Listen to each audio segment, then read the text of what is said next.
नमस्ते साथीहरू, स्वागत छ तपाईहरुलाई आफ्नै च्यानल सिभिल इन्जिनियरिङ एक्समा। आजको चाहिँ यस भिडियोमा चाहिँ म तपाईहरुलाई यो भ्यालुएसन रिपोर्ट भ्यालुएसन अब कुनै पनि बिल्डिङ अथवा ल्यान्ड होस् चाहे अरु कुनै सामग्री होस् त्यसको चाहिँ भ्यालुएसन गर्ने बेलामा चाहिँ हामीलाई चाहिने सरकारी रेट चाहिँ कहाँबाट डाउनलोड गर्ने र कसरी प्रोवाइड गर्ने त्यसको बारेमा चाहिँ म भिडियो बनाउन गइरहेको छु र यसमा चाहिँ म तपाईहरुलाई यो भ्यालुएसन रिपोर्ट पनि कसरी तयार गर्ने त्यसको बारेमा नि मैले पुरानो भिडियो पनि बनाइसकेको छु र यसमा पनि म तपाईहरुलाई चाहिँ थोरै केही चीज चाहिँ भन्न गइरहेको छु।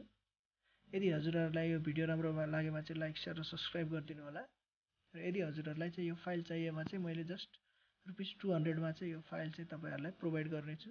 तल कमेन्टमा चाहिँ यदि हजुरहरुलाई चाहियो भने चाहिँ कमेन्टमा चाहिँ मलाई कमेन्ट गर्नु होला।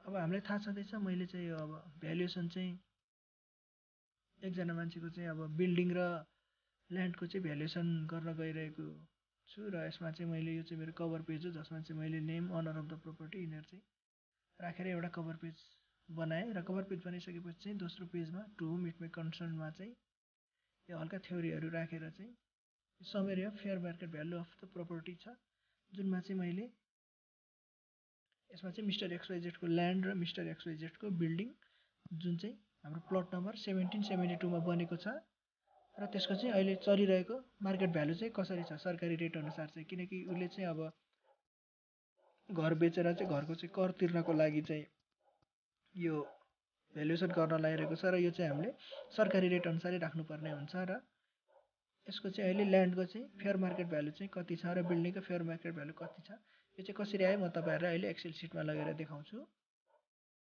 त्यसैगरी यो भ्यालुएसन अफ ल्यान्डमा चाहिँ अब अनर्स नेम के हो, लोकेसन अफ प्रपर्टी कुन ठाउँमा छ, उसको प्लट नम्बर चाहिँ कति हो र उसको एरिया रोपनी आना पैसा र दाम चाहिँ कति कति छ त्यो राख्दै र त्यसको टोटल एरिया कति आयो त्यो निकाल्दिनु होला र त्यसैगरी रेट पर आना चाहिँ कति कति छ यो चाहिँ सरकारी रेट अनुसार हो।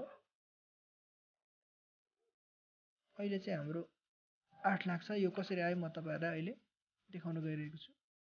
एक्सेल सिटमा हेरौं यो भ्यालुएसन अफ एसेट। अब स्ट्रक्चर टाइप चाहिँ हाम्रो आरसीसी फ्रेम बिल्डिङ छ जसको चाहिँ ग्राउन्ड फ्लोरको प्लिन्थ एरिया चाहिँ 561.09 स्क्वायर फिट छ र फर्स्ट फ्लोरको एरिया चाहिँ 565.09 स्क्वायर फिट छ। दुईटालाई सम अप गरे भने मैले 1126.18 स्क्वायर फिट आयो। त्यसलाई चाहिँ मैले अब सर्टेन रेटले मल्टिप्लाई गरिसकेपछि चाहिँ बल्ल त्यसको एमाउन्ट आउने भयो र रेट चाहिँ कहाँबाट ल्याउने त अब यो rate based on excised district rate of fiscal year 2076-77 अथवा 77-78। अब यो चाहिँ तपाईको अब कुनै अब तपाई काठमाडौँमा हुनुहुन्छ भने काठमाडौँको डिस्ट्रिक्ट रेट युज गर्नुस् अथवा भक्तपुरमा हुनुहुन्छ भने भक्तपुर अथवा नेपालको कुन जुनसुकै ठाउँमा हुनुहुन्छ त्यहाँको चाहिँ डिस्ट्रिक्ट रेट चाहिँ युज गर्न सक्नुहुन्छ तपाईले र रेट चाहिँ कहाँबाट पत्ता लगाउने यो चाहिँ म तपाईहरुलाई भन्दिन्छु। सबभन्दा पहिला गुगल क्रोममा गएर चाहिँ DAO भक्तपुर अब मैले भक्तपुरको गरिरहेको छु भने DAO भक्तपुर भनेर सर्च गर्नु होला र डिस्ट्रिक्ट एडमिनिस्ट्रेसन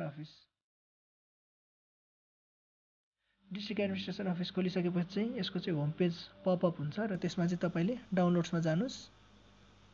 डाउनलोडमा गइसकेपछि सेकेन्ड पेजमा छ।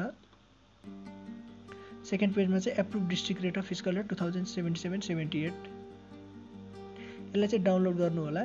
डाउनलोड गरिसकेपछि चाहिँ मैले चाहिँ डाउनलोड गरिसकेको छु। डाउनलोड गरिसकेपछि चाहिँ यो पेज नम्बर 9 मा देख्न सक्छौं आरसीसी फ्रेम स्ट्रक्चर भवन। यदि तपाईको भवन आरसीसी छ भने आरसीसी युज गर्नु होला अथवा कुनै अब पाको इटाले बनाएको मात्र छ भने त्यही अनुसारको चाहिँ रेट युज गर्नु होला। मेरो चाहिँ अब यो आर्थिक वर्ष 77-78 को लागि चाहिँ मेरो आरसीसी फ्रेम स्ट्रक्चर भवन 10 नम्बरमा छ जुन त्यो चाहिँ हाम्रो 2524.53 छ र त्यही मैले 2524.530 चाहिँ रेट युज गरेर हाम्रो बिल्डिङको चाहिँ भ्यालुएसन चाहिँ निकाले। त्यसैगरी अब ल्यान्डको लागि मैले यो 561.09 चाहिँ मेरो प्लिन्थ एरिया भयो जुन एरियामा चाहिँ मेरो बिल्डिङ बनेको छ। त्यसैगरी मेरो नट बिल्ट अप एरिया भनेको चाहिँ मैले यो 1525 माइनस 561 गरेको छु। 1525 भनेको चाहिँ कहाँबाट आयो भने चाहिँ तपाईको टोटल ल्यान्ड एरिया जति छ त्यो माइनस तपाईले प्लिन्थ एरिया गर्नुभयो भने चाहिँ नन बिल्ट अप एरिया आउँछ। यो मैले त्यही गरेको दुईटालाई सम अप गर्नुभयो भने चाहिँ मेरो 1525.81 आयो टोटल मेरो एरिया। अब 1525 यो चाहिँ युज गर्ने बेलामा चाहिँ लाल पूर्जामा जुन छ त्यो नै युज गर्नु होला, त्यो नै अथेन्टिक हो। यो युज गरिसकेपछि चाहिँ मेरो त्यो जग्गामा चाहिँ चलेको चाहिँ अहिलेको रेट कति छ त्यो ठाउँमा। सपोज मसँग अब मैले चाहिँ 8 लाख पर आना युज गरिरहेको छु। अब म तपाईँलाई यो पनि कहाँबाट आयो देखाउन चाहन्छु।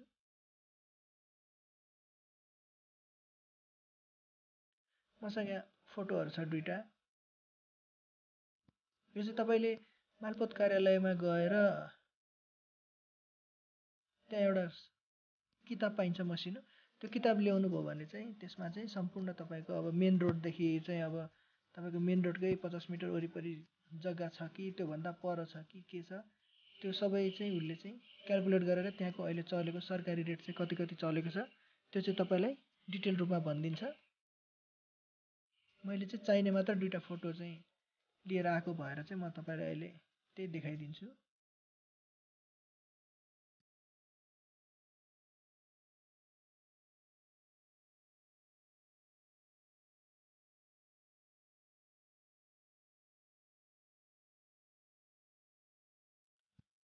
हामी देख्न सक्छौँ यहाँ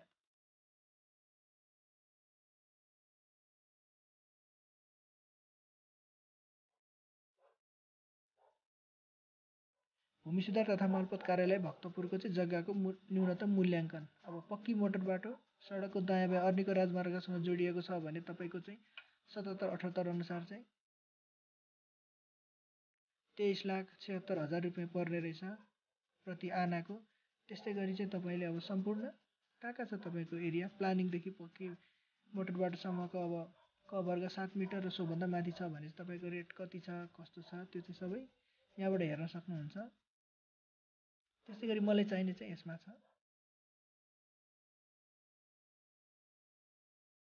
सहरी इलाका मूल बाटो। सहरी इलाकाको मूल बाटो भएको भएर चाहिँ मैले चाहिँ यो सहायक बाटोमा भएको भएर मैले 8 लाख रुपियाँ यसरी यो चाहिँ लिएको छु। यो हजुरहरूलाई चाहिन्छ भने चाहिँ मालपोतमा गएर सम्पर्क गर्नुभयो भने चाहिँ यो तपाईँलाई प्रोभाइड गरिदिन्छ।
रेस्पेक्टिभ साइटबाट डाउनलोड पनि गर्न सक्नुहुन्छ। कृपया यो भिडियो राम्रो लागेमा चाहिँ लाइक र सब्सक्राइब गर्न चाहिँ नबिर्सिनु होला। Anyway guys, thanks for watching. धन्यवाद।